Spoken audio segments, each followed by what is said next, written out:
You wake up every single morning and you look at the price of eggs, you look at the price of gas, and you look at a border that seems more like a revolving door than a boundary of a sovereign nation.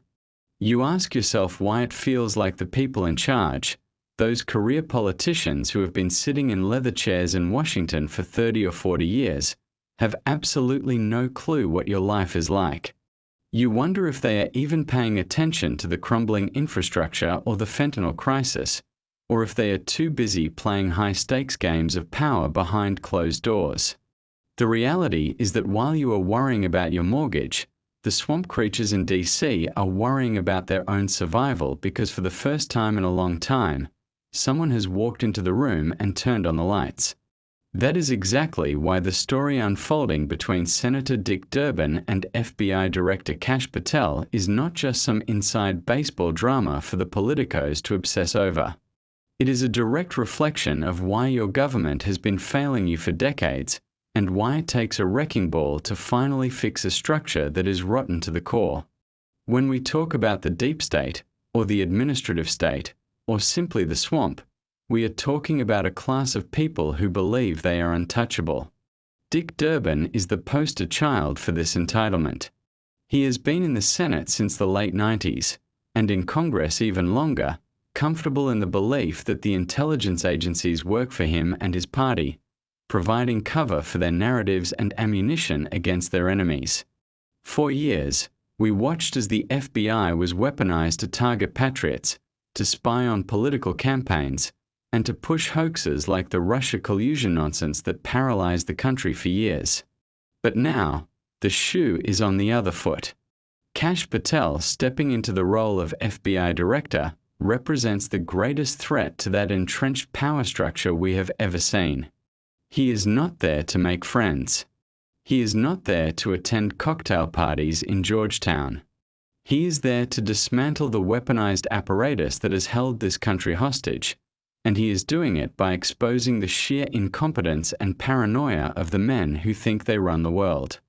The recent clash between Durbin and Patel is being painted by the legacy media as a scandal of misinformation, but if you actually look at what happened, it was a masterclass in counterintelligence strategy. Patel understands something that the old guard like Durbin has forgotten, which is that information is the currency of war, and we are in a war for the soul of this nation. The report is that Patel used what the media calls fabricated intelligence documents to convince Durbin that his own colleagues were compromised by foreign entities. The media screams that this is unethical, but let us pause and look at this through the lens of a draining the swamp operation. If you want to know who is leaking, who is weak, and who is ready to turn on their own country or their own party, you conduct a loyalty test. You feed information into the system and you watch where it goes. You watch who panics. You watch who runs to the press. You watch who has the backbone to verify the truth and who is so terrifyingly insecure that they believe the worst about the people sitting next to them. Dick Durbin failed that test in spectacular fashion. Instead of showing the steady leadership one would expect from a senior senator, instead of vetting the information through secure channels, or showing faith in his fellow Americans, the narrative suggests he spiraled. This reaction tells you everything you need to know about the current state of the Democrat establishment. They are projecting their own guilt and their own compromised nature onto everyone else. They are so used to taking foreign money, so used to making backroom deals with adversaries, that when they are presented with a dossier saying everyone is bought and paid for, they do not question it because deep down, they know how the game is played. They believe it because it is the world they live in. Patel did not just trick Durbin. He held up a mirror. He showed Durbin exactly what the Senate has become under their watch, a viper's nest where nobody trusts anybody and where everyone is looking over their shoulder. We have to ask ourselves how a man like Dick Durbin, with all his years of experience and access to the highest levels of clearance, could be so easily manipulated. Is this the caliber of leadership protecting us from China? Is this the level of scrutiny they apply when they send billions of your tax dollars to foreign wars? If Kash Patel could walk in and spin Durbin's head like a top with a few sheets of paper, imagine what the KGB or the CCP intelligence services have been doing to these people for decades. This is the terrifying reality that this incident exposes. It is not about Patel being deceptive. It is about Durbin being demonstrably unfit. It shows a level of gullibility and a lack of critical thinking that should disqualify anyone from holding high office. The media wants you to be angry at the method, but you should be terrified by the result. The result proved that the people making laws for your children are reactive, fearful, and easily controlled by whoever feeds them the scariest story. This is why the establishment hates Kash Patel with a burning passion. He refuses to play by their polite rules of engagement. For too long, Republicans have brought knives to a gunfight. They have played the role of the controlled opposition, politely filing subpoenas that get ignored and writing sternly worded letters that go straight into the shredder. Patel represents the new breed of conservative warrior who understands that you do not fight a corrupt beast by asking it nicely to stop eating the villagers. You fight it by confusing it, by disrupting its supply lines, and by making it turn on itself. By planting the seeds of doubt within the Senate Judiciary Committee, Patel effectively paralyzed their ability to launch more witch hunts. He forced them to spend their energy investigating each other and chasing ghosts, rather than fabricating new attacks against the America First movement. It is a brilliant tactical maneuver that comes straight out of the Sun Tzu playbook. Let's dig deeper into the accusation that Patel used fake documents. The hypocrites in the mainstream media are clutching their pearls, acting as if the FBI has never used deception before. Where was this outrage when the FBI used the Steele dossier, a completely fabricated collection of lies paid for by the Clinton campaign, to obtain FISA warrants to spy on a presidential candidate? Where was the outrage when intelligence officials signed a letter claiming the Hunter Biden laptop was Russian disinformation, a lie that arguably swung an election? The silence was deafening then. But now, when a patriot uses a sting operation to expose the fragility of the Senate Democrats, suddenly we are supposed to care about the sanctity of the process. It is a double standard that is as exhausting as it is obvious. Patel is simply using the tools of the trade to reveal the truth, and the truth is that these politicians are not the statesmen they pretend to be. The fallout from this event was Durbin trying to turn the tables, launching investigations, and crying to the cameras about being misled. But notice the optics of that. He is essentially admitting, on national television, that he was outsmarted. He is admitting that he took the bait. In his desperate attempt to paint Patel as a villain, Durbin is painting himself as a fool. And this is where the genius of the strategy lies. Every time Durbin opens his mouth to complain about this, he reminds the American public that he is losing his grip. He reminds us that the intelligence community is no longer his personal Praetorian Guard. The FBI is under new management, and that management is loyal to the Constitution and the American people, not to the preservation of the DC elite. The retaliation Durbin faced, the so-called vengeance of the FBI, is simply the restoration of law and order. It is the system finally working as it should, treating these powerful men as suspects rather than kings. You have to understand the psychological warfare at play here. For decades, the Democrats have operated on the principle of verify nothing, accuse everything. They have destroyed lives based on hearsay and anonymous sources. Patel gave them a taste of their own medicine. He fed them the kind of hysterical, conspiratorial red meat they love to devour, and they choked on it. This creates a state of paranoia within the Democrat ranks. Now, every time a staffer brings them a report, every time a whistleblower comes forward, they have to wonder, is this real, or is Kash Patel testing me again? Am I walking into another trap? This hesitation is crucial. It slows them down. It makes them second-guess their instincts. It blunts their ability to weaponize the government against the people because they are too busy looking for shadows in the corners of their own offices. This is what it looks like when you actually fight to win. The polite Republicans of the past, the Romneys and the McCains, would have never dreamed of doing something this bold. They cared more about being invited to the Sunday talk shows than they did about saving the Republic. They wanted to be liked by the very people who despise them. Kash Patel does not care if the New York Times likes him. He does not care if Dick Durbin invites him to lunch. He cares about the fact that our intelligence agencies have been hollowed out by political hacks, and he is willing to break a few dishes to clean out the kitchen. The American people are tired of losing with dignity. They want to win. They want results. And seeing a career politician like Durbin running around in circles, chasing phantom enemies, is the first sign that we are finally winning. Furthermore, we need to talk about what this reveals about the intelligence that Durbin and his cohorts have been relying on for years. If they can't distinguish between a sting operation designed to test their competence and a genuine national security threat, what else have they gotten wrong? How many bad bills have been passed? How many liberties have been curtailed based on intelligence that was just as flimsy as the documents Patel handed over?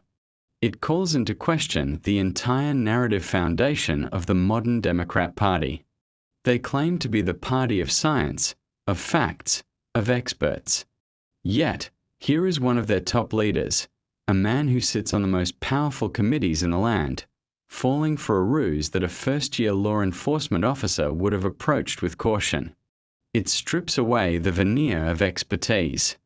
It shows them for what they are, emperors with no clothes, shivering in the cold wind of accountability. Think about the sheer arrogance it takes for Durbin to believe he is the victim here. The real victims are the American citizens who have been lied to about the border, lied to about the economy, and lied to about the security of their elections. When Patel disrupts their comfort zone, he is acting on behalf of those victims. He is disrupting the workflow of a corrupt machine.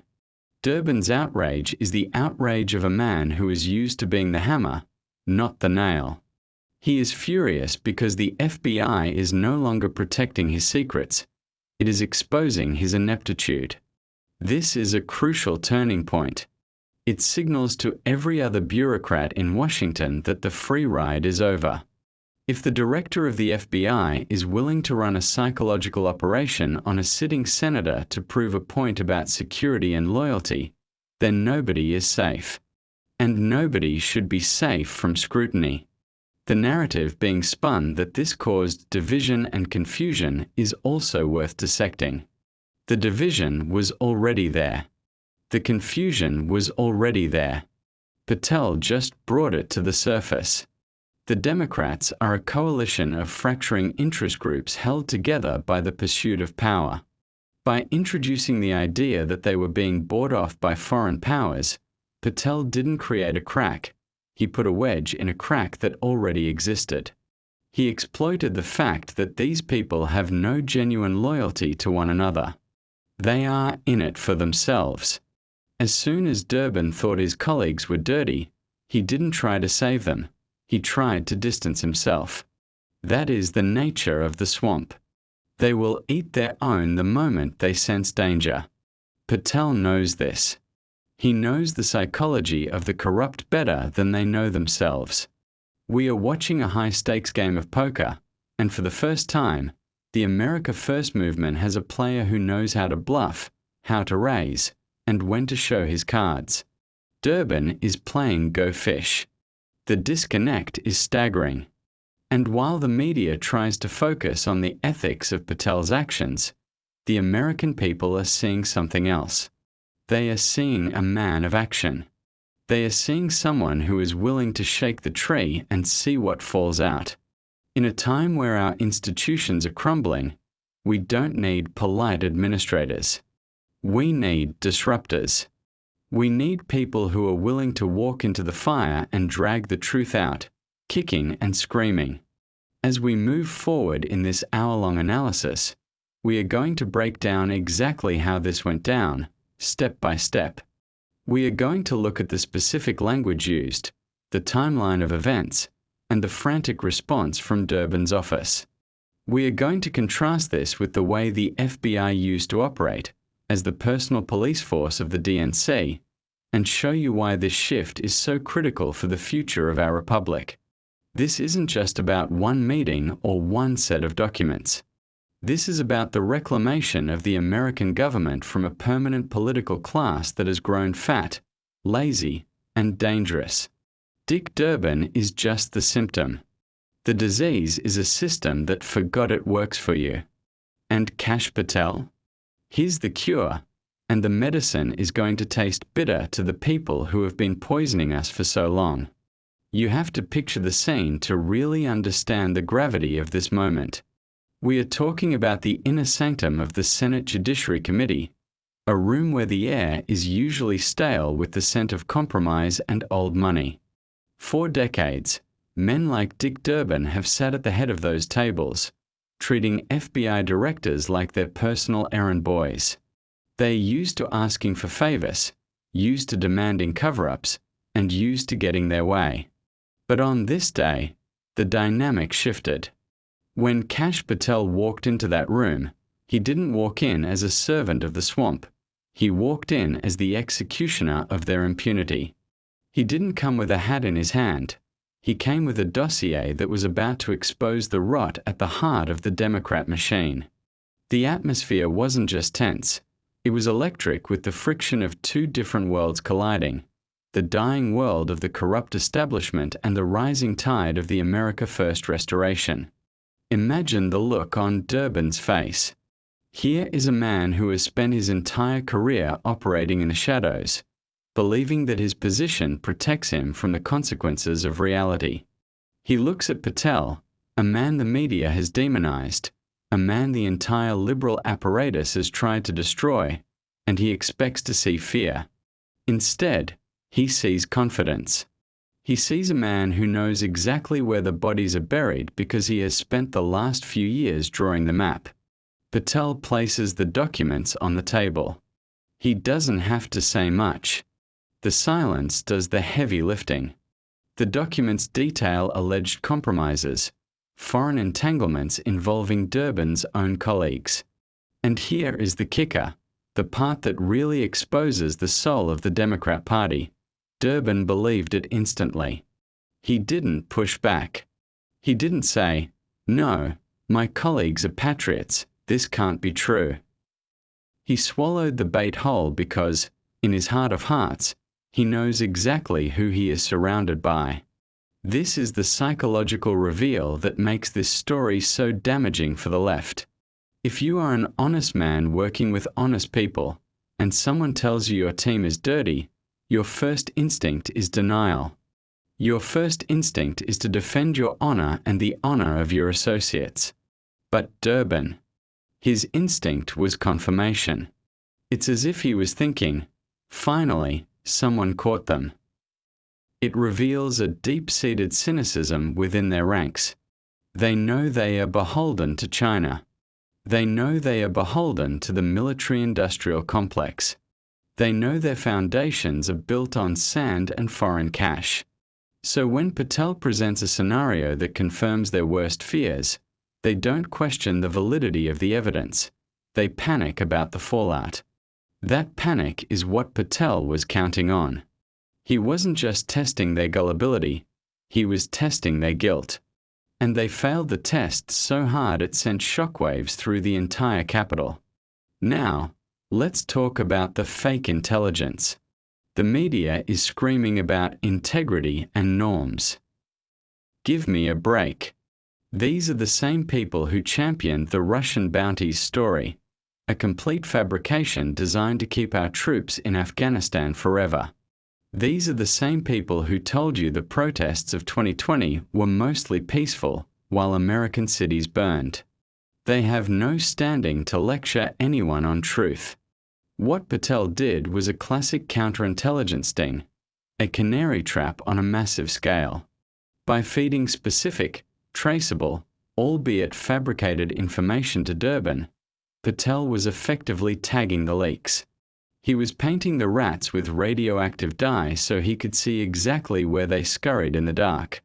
If that information ended up in the Washington Post the next day, Patel would know exactly who the leaker was. If Durbin used it to launch a partisan attack without verification, Patel would expose his recklessness. It was a win-win for the truth and a lose-lose for the liars.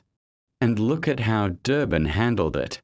Did he call for a closed-door session to verify the claims? Did he reach out to the specific agencies involved to cross-reference the data? No. He went into political survival mode. He started maneuvering, started plotting how to use this intel to damage his opponents, completely unaware that the gun he was holding was loaded with blanks. This is the incompetence that rules us. These people are so eager to destroy their political enemies that they will grab any weapon within reach without checking if it's real. It highlights a dangerous reality. The Democrat leadership is not driven by national security. They are driven by narrative security. They don't care if the country is safe. They care if their story holds up.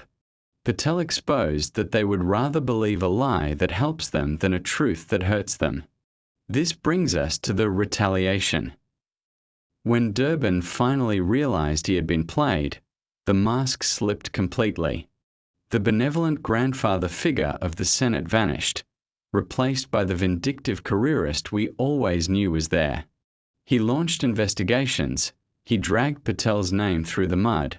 He cried foul to every camera that would listen. But in doing so, he only dug the hole deeper. He turned a quiet intelligence maneuver into a public spectacle that showcased his own ineptitude. He essentially went on national TV and said, "I'm a United States Senator, and I was easily duped because I am desperate for dirt on my enemies." It is an admission of moral bankruptcy. The vengeance of the FBI that followed wasn't about petty revenge. It was about holding a mirror up to Durbin's face and forcing him to look. The brilliance of Patel's move is that it neutralizes the Senate Judiciary Committee as a weapon of the left. For years, they have used that committee to torment conservative nominees, to leak private information, and to stage show trials. By injecting this virus of doubt into their operations, Patel has effectively jammed their radar. They can no longer trust the intelligence they receive because they don't know if it's another test. They can no longer leak with impunity because they don't know if the document is marked. He has introduced the fog of war into the Senate, and for the first time, the Democrats are the ones stumbling around in the dark. This is how you deconstruct the administrative state. You don't just fire people. You break the mechanisms they use to control you. You make their old tricks too dangerous to use. We also have to consider the message this sends to the rank-and-file FBI agents. For years, good men and women in the Bureau have been demoralized. They watched as their leadership became political hacks. They watched as the FBI brand was tarnished by the actions of people like Comey, McCabe, and Strzok. Seeing Kash Patel stand up to a bully like Durbin, seeing him outsmart the people who thought they owned the Bureau, that restores morale. It tells the field agents that the days of carrying water for the DNC are over. It tells them that if they do their jobs, if they pursue the truth, the director has their back. It signals a return to the core mission of law enforcement, protecting the American people, not protecting the reputation of the political elite. Durbin is furious because he has lost his Praetorian Guard. The FBI is no longer his personal opposition research firm. And let's not forget the irony of Durbin complaining about sowing division. The Democrat Party has built its entire platform on division. They divide us by race, by gender, by class, by vaccination status. They have pitted neighbor against neighbor and child against parent. For Durbin to whine that Patel is causing confusion is rich. What Patel is causing is clarity. He is clarifying the battle lines. He is showing us who is serious about national security and who is just playing dress-up. The confusion Durbin feels is the confusion of a parasite that has suddenly been detached from its host. He doesn't know how to function without the lifeblood of corruption that has sustained him for 40 years. Think about the broader implications for the Russia hoax architects. If Patel is willing to run this kind of operation on a sitting senator, imagine what he is doing to the files surrounding Crossfire Hurricane. Imagine the panic in the deep recesses of the DOJ. They know that Patel knows. They know he has seen the unredacted documents. The Durbin incident is just a warning shot across the bow. It is Patel saying, "I know how you play the game, and I can play it better." It is a signal that the declassification is coming. The real documents, the ones that show who signed the FISA warrants, who authorized the spying, who leaked the Flynn transcripts, those are coming next. Durbin was just the first domino to fall in a chain reaction that is going to expose the greatest political scandal in American history. The media tries to paint Patel as rogue. But what is more rogue? A director who uses a sting operation to expose security vulnerabilities in the Senate? Or a Senate that uses the intelligence agencies to spy on political campaigns? The definition of rogue has been twisted by the media to mean anyone who disobeys the establishment. By that definition, George Washington was rogue. The Founding Fathers were rogue. Being rogue in a system of lies is a badge of honor. Patel wears it proudly. He understands that you cannot reform a system that is this broken by following its rules. The rules were written by the corrupt to protect the corrupt. You have to break the rules of the game to save the game itself. Durbin's attempt to frame himself as the defender of the institution is laughable. He is the institution's decay personified. He represents the sclerosis of a government that has grown too big, too powerful, and too distant from the people it serves. His outrage is the outrage of a gatekeeper who has lost his keys. He can bang on the gates all he wants, but the American people are starting to realize that the walls are coming down. The illusion of their competence is shattered. We used to look at these senators and think they were playing 4D chess. Patel proved they are barely playing checkers. They are reactive, emotional, and easily manipulated. That is a terrifying thought when you consider they have their fingers on the nuclear codes, but it is a necessary truth that we had to learn. As we peel back the layers of this story, we see a distinct pattern of projection. Everything Durbin accused Patel of doing, manipulating intelligence, creating false narratives, politicizing the Bureau, is exactly what Durbin and his party have been doing since 2016. It is the classic Saul Alinsky tactic. Accuse your opponent of what you are doing to create confusion and inculcate inoculation against evidence of your own guilt. Patel didn't just read the playbook, he burned it. He forced Durbin to live in the reality he created for others. Durbin had to taste the bitterness of being the target of an intelligence operation, and he found it unpalatable. Maybe, just maybe, this will make them think twice before they try to frame another innocent American. But knowing the nature of the swamp, probably not. They don't learn. They just get angrier. But their anger is our fuel. The more Durbin screams, the more we know Patel is over the target. The louder the media shrieks about norms, the more we know that the right norms are finally being restored, the norms of truth, justice, and the American way. We are watching the dismantling of a two-tiered justice system. For too long, there was one set of rules for the Clintons and the Durbins, and another set of rules for you and me.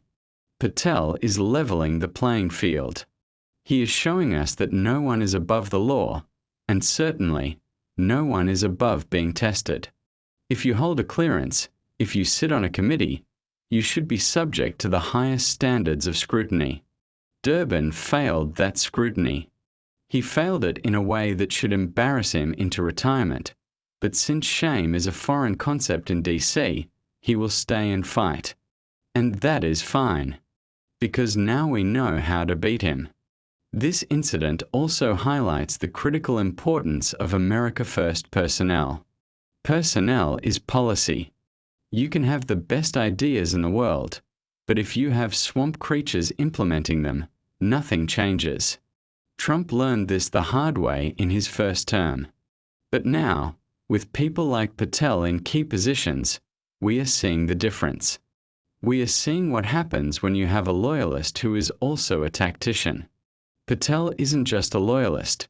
He is a predator in the best sense of the word. He hunts corruption. He tracks down the scent of betrayal. He is the watchdog that the FBI was always supposed to be.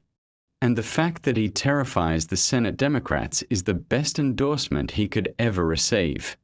So, when you see the headlines attacking Patel, when you hear the talking heads on CNN clutching their pearls about fake documents, remember this: they're not defending the truth. They are defending their monopoly on lies. They are angry because their monopoly has been broken. They are angry because for the first time, the disinformation came from the good guys, and it exposed the bad guys. It was a taste of their own medicine, and it is a bitter pill to swallow. But for the American people, it is the sweetest nectar. It is the taste of justice. It is the taste of a turning tide. And as we continue to watch this drama unfold, one thing is certain: the old guard is scared. And they should be. Because Kash Patel is just getting started. Let's drill down into the most damning aspect of this entire affair: the sheer plausibility of the lie. Why was it so easy for Kash Patel to convince Dick Durbin that his colleagues were on the take? Why didn't Durbin laugh it off? Why didn't he say, "That's impossible. I know these men and women. They are patriots"? He didn't say that because the modern Democrat Party has normalized corruption to such a degree that treason doesn't feel like an aberration. It feels like a Tuesday. When you have a party that has spent years excusing the Biden family's business dealings in Ukraine and China, when you have a party that invites foreign lobbyists to draft American legislation, the idea that a few senators are compromised isn't a shock. It's an expectation. Durbin's immediate acceptance of the fake intel is a tacit admission that he views his own party as a criminal enterprise. He knows the swamp is deep because he's been swimming in it for decades. Now, compare this treatment to how they treated Donald Trump. Remember Mar-a-Lago. Remember the armed raid. The media and the Democrats told us that the mere possession of classified documents by a former president was the greatest threat to national security since the Cold War. They wanted to put him in prison for keeping papers in a secure room. Yet here we have Dick Durbin, the chair of the Judiciary Committee, taking what he thought were highly sensitive, classified intelligence documents and immediately trying to weaponize them for political gain. Where is the raid on Durbin's office? Where are the calls for him to be stripped of his clearance? It is the definition of a two-tiered justice system. If you are a Republican, a paper cut is a felony. If you are a Democrat, you can recklessly mishandle what you believe to be top-secret intel, and the media will paint you as the victim of a prank. It is nauseating. This incident also exposes the absolute rot within the legacy media. The Washington Post, the New York Times, CNN, they are all scrambling to frame this as Patel lied to Congress. Let's be very clear about the difference between lying to Congress to cover up a crime, which is what people like Clapper and Brennan did, and using a ruse to expose a security vulnerability. Law enforcement officers use deception every single day to catch criminals. They go undercover. They set up sting operations. They create fake scenarios to see who takes the bait. That is what Patel did. He wasn't lying to cover his tracks. He was lying to reveal theirs. The media knows this distinction, but they refuse to acknowledge it because they are not journalists anymore. They are the PR department for the DNC. They are terrified that if they admit Patel's tactic was effective, they legitimize the very man who has vowed to expose their own collusion with the intelligence state. We need to talk about the national security shield that these politicians hide behind. For 50 years, anytime a senator didn't want to answer a question, anytime they wanted to hide a slush fund or a covert operation, they screamed national security. It was the magic word that shut down all inquiry. Kash Patel just shattered that shield. He showed us that these people don't respect national security. They use it as a prop. Durbin didn't care about the national security implications of the documents Patel gave him. He only cared about the political implications. If he cared about security, his first call would have been to the counterintelligence division, not to his political strategists. By reacting politically to a security test, Durbin proved that he is the security risk. He proved that his partisan hatred outweighs his duty to the country. That alone should be grounds for removal from the Judiciary Committee. Think about the message this sends to our adversaries. What is Xi Jinping thinking right now? What is Putin thinking? They are looking at the United States Senate and seeing a group of people who are easily panicked, easily misled, and internally fractured. They see a leadership class that is more afraid of Kash Patel than they are of the Chinese Communist Party. That is a dangerous signal to send to the world. Weakness invites aggression. And the Democrats, with their hysteria and their fragility, are projecting weakness on a global scale. Patel is trying to project strength. He is trying to show the world that the American intelligence apparatus is under new management, and that the days of leaking like a sieve are over. He is tightening the ship, and the rats are jumping overboard. There is also a delicious irony in the fact that Durbin is now complaining about the weaponization of the FBI. This is the man who cheered on the Mueller investigation. This is the man who supported the unmasking of American citizens. This is the man who watched silently as the FBI targeted pro-life parents and labeled them domestic terrorists. For him to suddenly discover the concept of government overreach, because he got embarrassed, is the height of hypocrisy. It's like an arsonist complaining that the fire department got his carpet wet. You don't get to burn down the rule of law for 4 years and then complain when the smoke blows back in your face. The FBI is finally being weaponized for the truth, instead of against the people, and Durbin can't stand it. Let's look at the chilling effect this supposedly has. The critics say Patel's actions will make senators afraid to trust the FBI. Good. They should be afraid. They should be afraid to blindly trust an agency that has lied to them repeatedly. They should be verified. They should be skeptical. Skepticism is the job of oversight. If Durbin stops taking every piece of intel at face value, that is an improvement. If the Senate Judiciary Committee actually starts doing its homework instead of rubber stamping every warrant aimed at a Trump supporter, then the system is healing. Fear is a powerful motivator. The fear of being caught, the fear of being exposed, that is the only thing that keeps politicians honest. Patel just injected a healthy dose of fear into a body that had grown arrogant and complacent. We must also address the deep state aspect of this. For a long time, people thought the deep state was a conspiracy theory. But what do you call a permanent bureaucracy that works in tandem with elected officials to subvert the will of the voters? That is exactly what we are seeing. Durbin represents the legislative arm of the deep state. He protects the funding, he protects the secrets, and in return, the agencies protect his power. Patel is the wrench in the gears. He is the glitch in the matrix. He is not part of that symbiotic relationship. He is an outsider who knows the code. By disrupting the trust between the Senate and the Bureau, he is severing the lifeline of the deep state. He is making it harder for them to coordinate their attacks. He is forcing them to operate in the open, and like vampires, they cannot survive in the sunlight. The fake documents were not just random papers.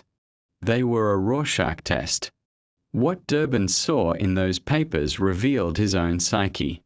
He saw betrayal because he understands betrayal. He saw corruption because he understands corruption.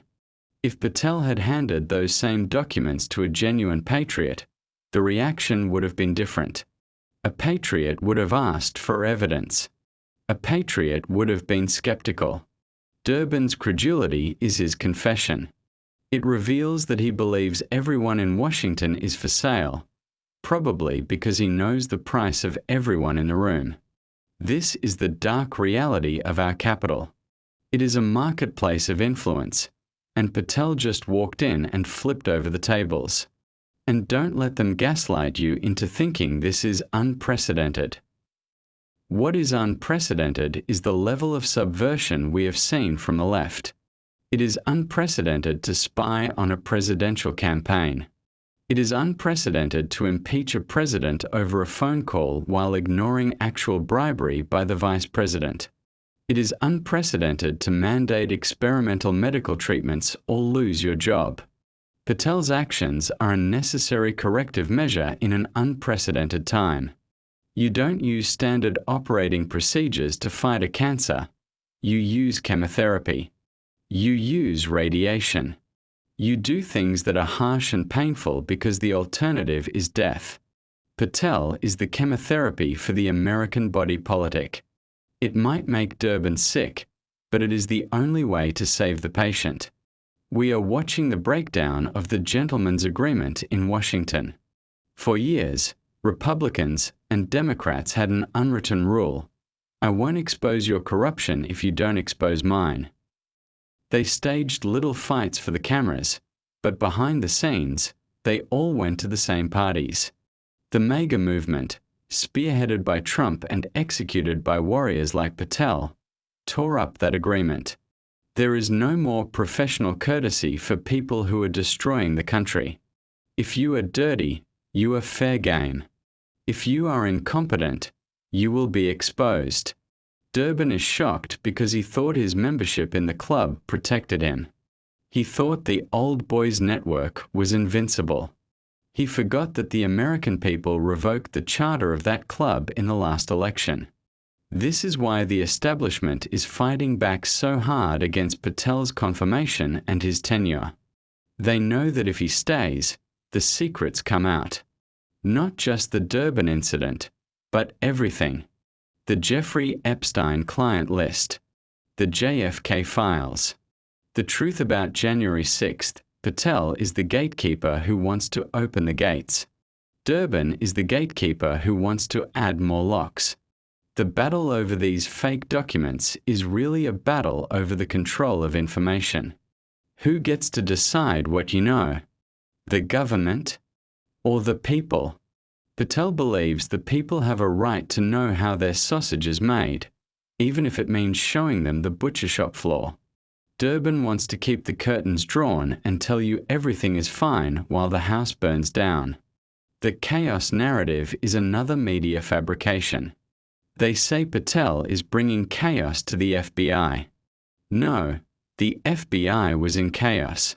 It was an organization that had lost the trust of half the country. It was an organization that had become a political weapon. Patel is bringing order. But to the people who thrived on the chaos, order feels like oppression. To the people who benefited from the corruption, accountability feels like persecution. When you clean a messy room, it looks chaotic for a minute while you move the furniture, but the end result is cleanliness. We are in the moving furniture phase. Dust is flying. Old junk is being thrown out. And the people who like the junk are screaming. Let them scream. The room is getting cleaned. Finally, let's consider the timing. This is happening right when the American people are at their breaking point. We are tired of the lies. We are tired of the gaslighting. Seeing a high-ranking official like Durbin get taken down a peg is cathartic. It validates what we have suspected all along. These people are not geniuses. They are not masterminds. They are petty, paranoid bureaucrats who have been failing upwards for 40 years. Patel has popped the bubble of their perceived superiority. He has shown us that the Wizard of Ounce is just a confused old man behind a curtain. And once you see the man behind the curtain, you can never respect the wizard again. That is the lasting damage Patel has inflicted on the Democrat establishment. He has stolen their mystique. He has made them look small. And for a politician, looking small is a fate worse than death. The unmasking of the Senate Judiciary Committee wasn't just a political stunt. It was a necessary demolition of a facade that has stood for far too long. Think about the audacity of Dick Durbin sitting in his high chair, looking down his nose at the American people, lecturing us about disinformation, while he was simultaneously falling for the most basic counterintelligence trap in the book. It's almost Shakespearean in its tragedy, but it's far more comedic in its reality. We are led by people who think they are the smartest in the room simply because they have surrounded themselves with yes-men and sycophants. Kash Patel walked in as the reality check they desperately needed but never wanted. He represents the cold, hard pavement that hits you when you fall from your ivory tower. And let's not ignore the fake news ecosystem that immediately circled the wagons around Durbin. The pundits went into overdrive, not to analyze why Durbin was so easily fooled, but to attack Patel for daring to fool him. They shifted the narrative from Senator falls for trap to Director sets trap. Do you see the sleight of hand? They never want to talk about the competence of their leaders. They only want to talk about the audacity of the disruptors. It's the same playbook they used against Trump for 4 years. How dare he tweet that? Instead of, is what he tweeted true? How dare Patel use fake documents? Instead of, why did Durbin believe them without question? They focus on the style of the challenge to distract you from the substance of the failure. But we are onto them. We see the game. This brings us to a crucial point about the future of the FBI. Under previous leadership, under Comey, Wray, Mueller, the FBI became a domestic intelligence agency focused on protecting the status quo. They were the enforcers of the allowable opinion. If you stepped outside the lines, if you questioned the narrative on anything from elections to pandemics, you were a target. Patel is flipping the script.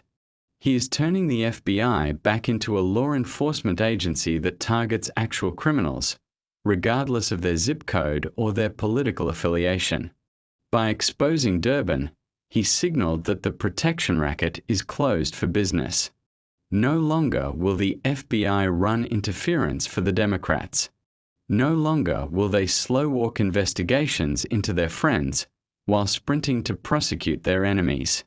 The playing field is being leveled, and to those who have enjoyed a tilted field for decades, equality feels like oppression. We have to ask, what was Durbin so afraid of finding? Why was he so ready to believe his colleagues were compromised? Is it because he knows about the Chinese money flowing into university centers in their states? Is it because he knows about the defense contractors who have bought their silence? Is it because he knows about the NGOs that funnel cash into their campaigns? His instant belief in their guilt suggests that he knows the closet is full of skeletons. He just didn't know which skeletons Patel had found. That is the guilty conscience of the Democrat establishment speaking. They live in constant fear that the next shoe to drop will be the one that kicks them out of office.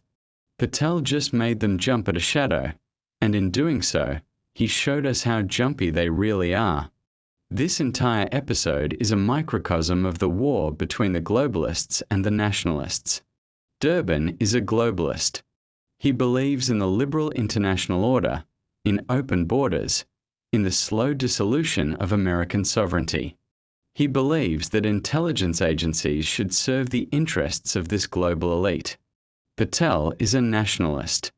He believes in America first. He believes intelligence agencies should serve the American citizen. When these two worldviews collided in that hearing room, it wasn't just a meeting, it was a clash of civilizations. Patel used the tools of the globalists, deception, information control, against them. He used their own weapons to expose their weakness. It was a tactical masterstroke that will be studied in political science classes for years to come, assuming the universities are ever purged of their Marxist professors. Let's talk about the chaos again. The media loves that word. But look at what Durbin calls order. His version of order is a border overrun by cartels. His version of order is inflation destroying your savings. His version of order is a justice system that imprisons grandmothers for praying outside clinics but lets violent rioters walk free. If that is order, then give me Patel's chaos any day of the week. Give me the chaos of draining the swamp. Give me the chaos of firing incompetent bureaucrats. Give me the chaos of exposing the truth. Real change is always messy. You cannot remodel a house without tearing down some walls. Patel is the sledgehammer, and Durbin is the drywall that stands in the way of a better floor plan. Furthermore, look at the silence from the moderate Democrats. Where are they? Why aren't they defending Durbin? Because they know he looks foolish. They know this is a losing battle. They are quietly distancing themselves because they smell the blood in the water. Patel has effectively isolated Durbin. He has made him radioactive. This is how you break a coalition. You find the weakest link, in this case, the arrogance of the leadership, and you snap it. By humiliating Durbin, Patel has sent a message to every other Democrat: don't cross me, or you're next. It's a deterrent strategy.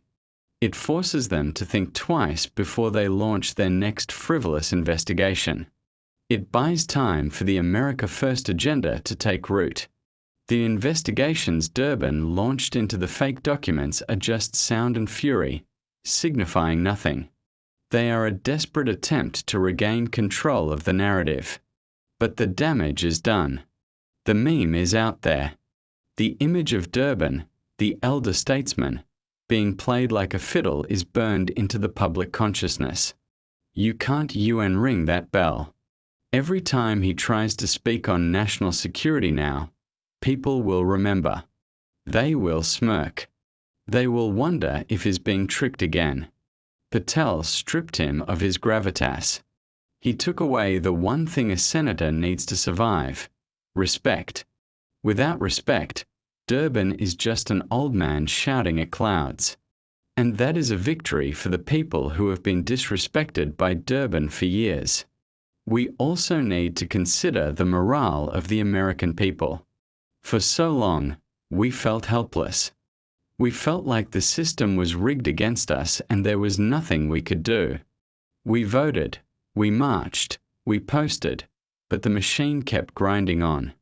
Seeing Kash Patel take the fight to the enemy, seeing him use his wits and his courage to outmaneuver the swamp creatures, that gives us hope. It tells us that we can win. It tells us that they are not invincible. They are just men, and flawed men at that. It reignites the spirit of 1776. It reminds us that a small group of determined patriots can overthrow a corrupt empire. Patel is a modern-day son of liberty, tossing the tea into the harbour. Durbin is just the British governor, wondering why the unruly colonials aren't listening anymore. This is the dawn of a new era in American politics. An era where politeness is no longer valued over effectiveness. An era where results matter more than rhetoric. The Republicans of the past would have apologized for Patel. They would have forced him to resign. But this new Republican Party, the party of Trump and Patel, doubles down. We say, good job. Do it again. We reward the fighters. We support the disruptors. Because we know what is at stake. We know that if we lose this country, there is nowhere else to go. We are fighting for our survival, and in a fight for survival, you don't bring a strongly worded letter. You bring a Kash Patel. So, as we wrap up this deep dive into the clash of the titans, let's be clear about what happened. This wasn't a scandal. It was a strategy. This wasn't misinformation. It was a stress test. And the system failed the test. The Senate Judiciary Committee failed. Dick Durbin failed. The media failed. But the American people? We passed. We saw the truth. We saw through the smoke and mirrors. We saw a patriot doing what had to be done. And we are hungry for more. The swamp is deep, yes. The alligators are big, yes. But we have found a way to drain it. We have found the plug. And Kash Patel is pulling it, inch by inch. The water is swirling. The creatures are thrashing. It's going to get ugly. It's going to get loud. But when the water is gone, we will finally have our country back. And that, my friends, is worth every bit of the struggle. This is the story of how one man with a plan outsmarted a system with no soul. It is a story that is still being written, but the first chapter is a masterpiece of political warfare. And as we watch the next chapters unfold, remember this: the truth is coming. The storm is here. And for the first time in a long time, the wind is at our backs. Stay tuned, stay vigilant, and never let them tell you that the fight is over. It has only just begun.